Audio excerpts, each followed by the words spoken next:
So kagabi nga mga chong ang naging last game ni Riley Grigsby bilang import ng Ginebra ngayong conference. Expected na kasi na pagtapos ng PBA break, si Justin Brownlee na ulit ang magiging import ng Ginebra. Pero ito ang interesting part, hindi pala totally goodbye ito para kay Grigsby. Dahil ayon mismo kay Coach Tim, sa kanyang naging latest interview, confirm na si Justin Brownlee na ang kanilang magiging import sa kanilang mga susunod na laro. Pero mananatiling on-call si Riley Grigsby para sa Ginebra. Ibig sabihin, kung sakaling magkaroon ng problema kay Brownlee habang naglalaro ito sa Gilas, Pilipinas, si Grigsby ang pinakaunang option ng Barangay Ginebra na kanilang tatawagan. At mukhang malaki talaga ang respeto ni Coach Tim kay Riley Grigsby. Dahil ayon mismo kay Coach Tim Cone ay napakabait daw ni Riley at alam daw talaga nito kung ano yung kanilang ginagawa. At isa pa sa kinakahinayang ni Coach Tim ay yung kanilang huling laro kasama ni Grigsby. Gusto sana daw nilang mabigyan ng magandang finish ang nasabing import at aminado nga si Coach Tim na hindi daw nagawa ng Ginebra yung kailangan nilang gawin para makuha ang panalo. Nilinaw pa ni Coach Tim na hindi si Riley Grigsby ang dahilan kung bakit hindi naging maganda yung takbo ng Ginebra. Sa katunayan, very impressed nga daw ito sa naging adjustment ni Riley Grigsby. Napakalaking adjustment daw yung ginawa ng nasabing import para makasabay sa sistema ng Ginebra. Pero mabilis daw itong nakapag-adjust at agad na naintindihan kung ano yung kanilang sistema. At dito rin naging honest si Coach Tim. Ayon sa kanya, based sa performance ng Ginebra sa kanilang first 6 games, ay hindi raw naglaro ng championship level ang Barangay Ginebra.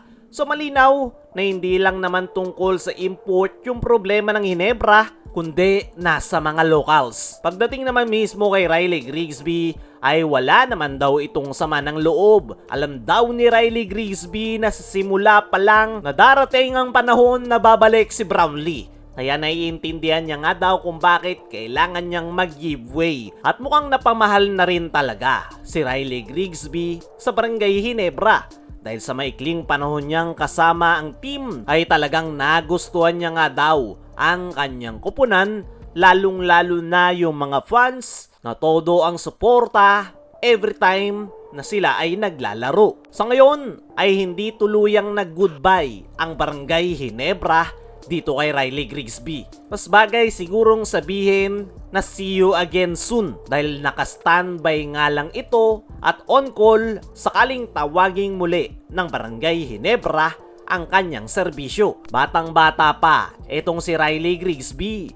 Marami pa siyang pwedeng ma-improve sa kanyang laro. At kung madedevelop niya pa yung kanyang skills, lalong-lalo na yung kanyang post-up move, ay siguradong marami itong pahihirapan in future. Sa ngayon, si Justin Brownlee muna ulit yung magiging import ng Barangay Ginebra sa kanilang mga susunod na laro. Pero naka-standby lang itong si Riley Grigsby at susuporta muna sa bench ng Ginebra. Para sa akin mga chong, mukhang pinapahiwatig na ni Coach Tim na itong si Riley Grigsby na talaga yung permanenteng papalit kay Justin Brownlee once na magretiro na ito. Alam naman natin, hindi na bata si JB. Gustuin man natin na maglaro pa ito sa Barangay Ginebra, pero ang real talk, ilang taon na lang yung kanyang itatagal. Mukhang yan na yung pinaghahandaan ni Coach Tim at ito nang si Riley Grigsby yung papalit dahil mismong si Coach Tim ko na ang nagsabi,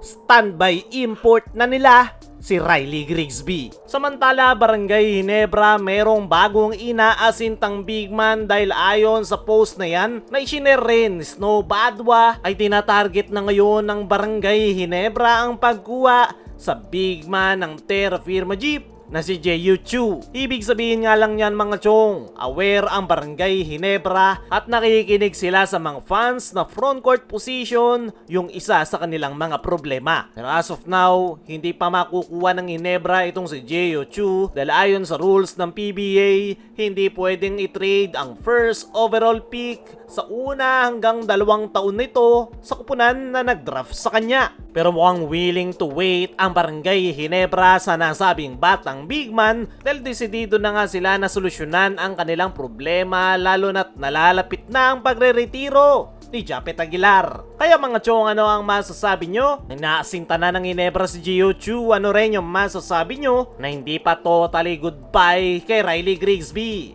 I-comment mo lang dyan sa ibaba.